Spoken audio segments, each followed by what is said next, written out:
Hi everyone. Today we'll talk about Helium 10 product research.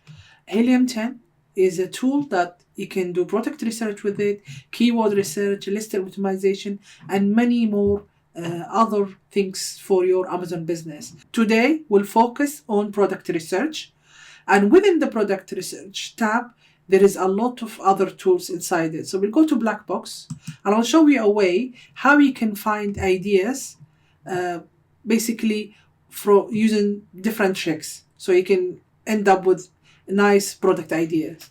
So the first tab is the products. This is the most popular one.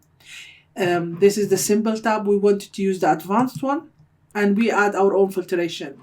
The only thing you have to bear in mind that if you see a tutorial using this method and they use certain filtration, try to change the filters around so it doesn't end up like copying everyone else. So everybody will basically do exactly the same filter they saw in a video and end up with the same similar results. So trying to play around with the filtration. The first one is the category, which category I'm going to work on. You can either choose just one category you wanted to work on or use multiple to make life easier, so you can see different kind of product in different categories. Or what you can do, select all and remove the products, maybe the categories that you don't want to work on, or it requires gating. It's gated. So for example, appliances is huge. It's not going to be NFPA. Other things, baby products, some of them are gated, so you can't do that.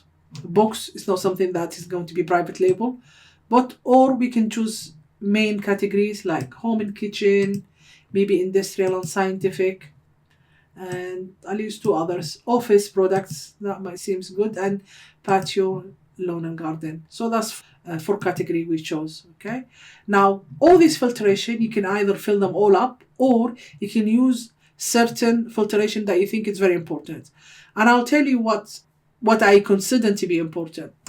The first thing is the pricing. So we don't want something at least not cheaper than $15. Because with Amazon FBA fees, the PPC cost, anything below 15, that's going to be hard. So 15, the more the better. But if you increase the price, that means your landing cost might be expensive as well. Your budget that you're going to import is going to be higher. So 15 is good. If you go to 20, it's even better. So minimum 15. According to review count, you can do that 500, but that doesn't really matter, because what Helium 10 will do is they might bring you certain sellers who have maybe less than 500 reviews, but overall the actual keyword, that's not the total revenue count. Okay, so that doesn't really matter, but you can't do let's say 500 maximum. I don't want anything above 500.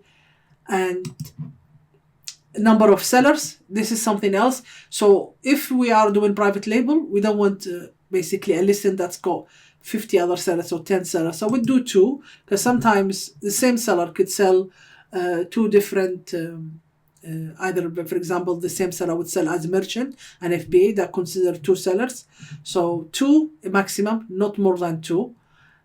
Otherwise, if you are basically looking for wholesale or arbitrage, then that would be more than that. Would be more than two sellers. You're looking for example, 10 sellers or 5 sellers at least.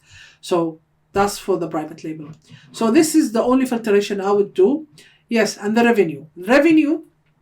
Now, for your parent level revenue, what you can do is ISO revenue, basically the actual product. So how much you want to be the minimum. For example, is it selling 5,000 a month to, for example, 10,000 a month? Maybe you can put them between two range, or you could do a minimum, or you could do just the parent level revenue. So if we have, for example, multiple products or multiple variation, so the parent level revenue, how much is for the whole parent, how much they're selling it together. They have 3 or 4 products, how much they are selling. Okay, you can either do starting basically 5,000, or you can close the gap between, let's say, 5,000 and 10,000, for example. So you wanted the product between that range.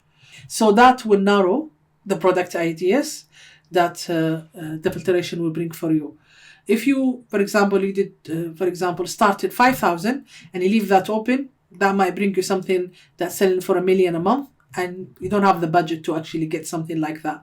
So that's an idea. Or maybe can we make it even more smaller? I find that even more smaller. Let's say from 10,000 to 11,000 or 12,000. So you wanted to sell in that range. So you have to basically make a range for this from 5,000 to 10,000. So it narrows it down for you to this kind of products.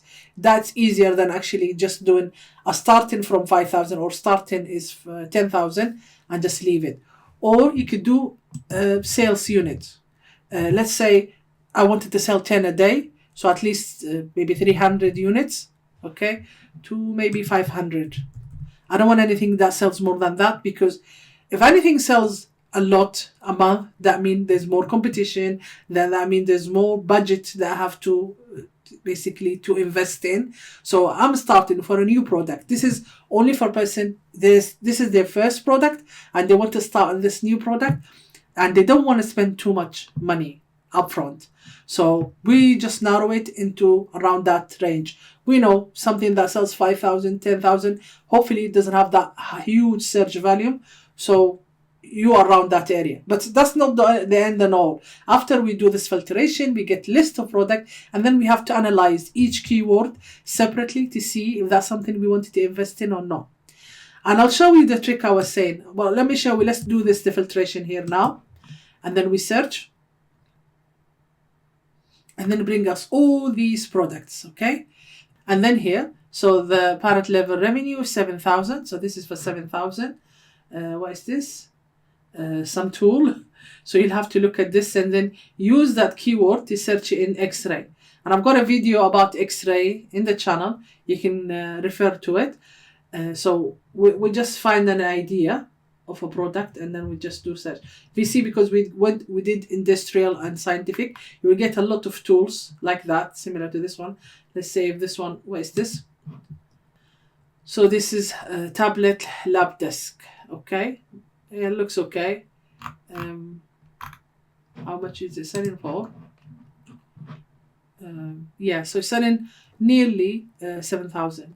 So if I wanted to analyze this, what I do is take this keyword, the main keyword of the actual product, and then do all this at all department, and then search this one.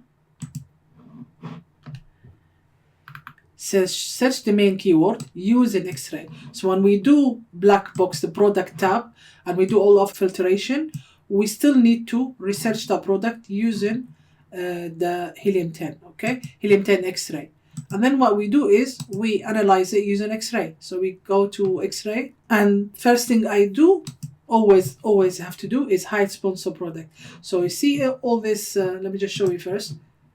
You see all this SB, that's sponsor product. That we don't want that. We wanted whatever is ranked without sponsored products, okay? So these are the ranked product. Then we see this, the parent levels sales. We can see that. We can see the ASIN sales as well. And we can see the review. And we can analyze that market using X-ray. So we will then decide, based on this data, if this is something we wanted to go in or not.